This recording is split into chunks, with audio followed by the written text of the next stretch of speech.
What's up, you guys? Thank you for clicking on this video. So as you can tell by the title, Transformers 1. So, it's been on streaming for a couple weeks now, and I've just been thinking about this the past few days.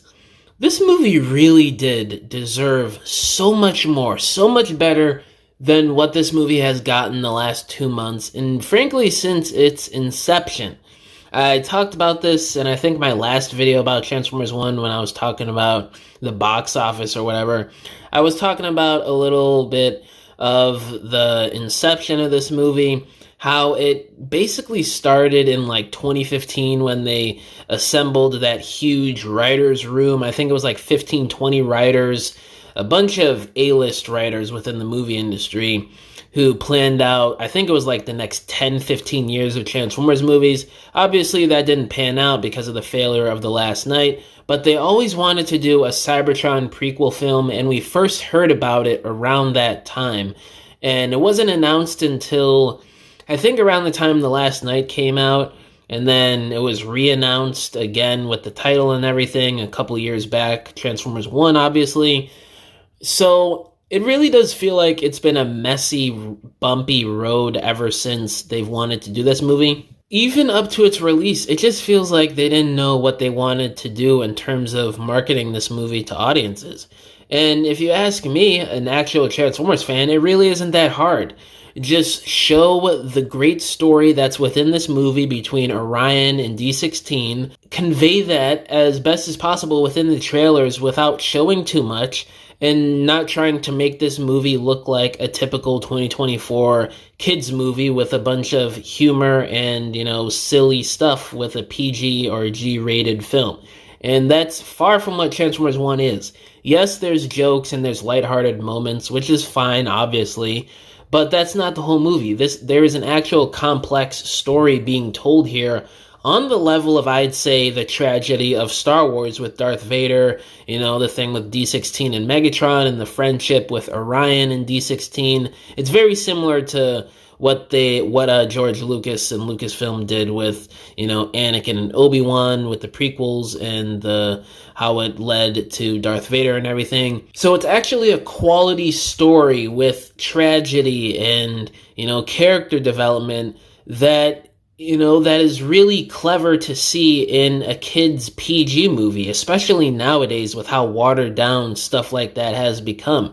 This isn't the 2000s or the 90s with, Cartoon Network and the Disney movies back then. This is 2024 movie industry where everything is watered down and they're like trying to do all types of weird stuff nowadays. But, that's not what you get here. You just get a solid, great story, great characters, and just an overall great movie. And I don't know why Paramount didn't just market it that way from the start.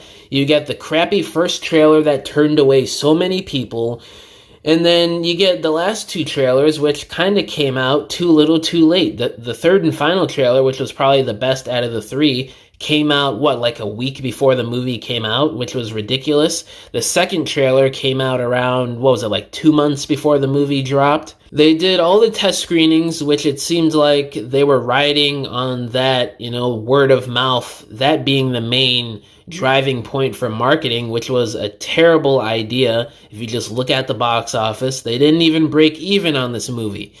My God, guys. Anytime I think about the box office and how there's a big chance we're not getting a sequel to one of the best pieces of Transformers media we've gotten, it really does break my heart. As a solid, diehard Transformers fan, it really does, guys. I mean, we may be missing out on an amazing opportunity for more solid character development, storytelling, action, all that stuff that we've been wanting for so long with the blunders of all the Transformers cartoons, the mediocrity of the Transformers movies since The Last Knight, and if you ask a lot of other fans, pretty much since 2007, even though I don't really agree with that point, that's how a lot of Transformers fans feel. And it really does feel like a universal love for this movie where any fan can just get down with it and the quality of the movie and the storytelling. And when you have something so special and so dear like that, I just don't understand, the output with this movie, the box office returns, and how Paramount handled everything in terms of marketing, all that stuff with this movie, to where we are today, where we are grasping at straws, hoping this movie gets a sequel based off of streaming sales, merch sales, toy sales, whatever. And we really blew our big shot with the box office. People can make excuses for the streaming, merch, or toy sales, but Paramount really cares mostly about box office returns. They're a movie company.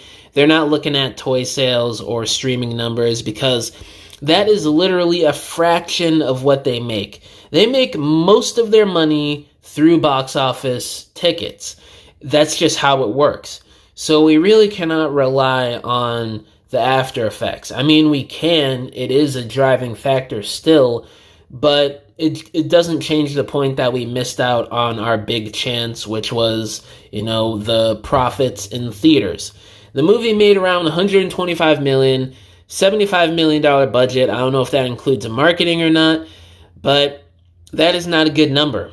It needed to make around, I think it was between 170 to 200 million for this movie to become somewhat profitable for Paramount. And it didn't even get to 150 million. It's just super unfortunate. I don't know what the future holds, guys. I just hope that somehow with the after effects, with merch, toy, or streaming sales, that maybe there's enough support for this movie after the fact that Paramount and Hasbro rethink things and give us a sequel. There's still hope. There really is still a chance, but it really is a slim chance, guys. I just wanna say that do not expect a sequel for this movie. And if we do get one greenlit at some point, I wouldn't expect it right away, because again, it's not like this movie was super profitable to begin with. But yeah, guys, that's pretty much it for this video. Just wanted to go over some things on, just the weirdness around this movie with the development and the marketing, and how the movie just deserved better overall. But yeah, let me know down in the comments below. How do y'all feel about how Transformers 1 was treated by Paramount? All my social medias are linked down below, including my email if you guys want to hit me up about business inquiries, or if you want to message me about whatever, or if you want to commission a diorama from me, because I make dioramas for people for their stop motions, photography, or your regular display shelves in your homes. You can either hit me up on any of my social media accounts or just email me and we can work out a deal. But yeah, guys, thank you for watching this video. Catch y'all in the next one. Bye!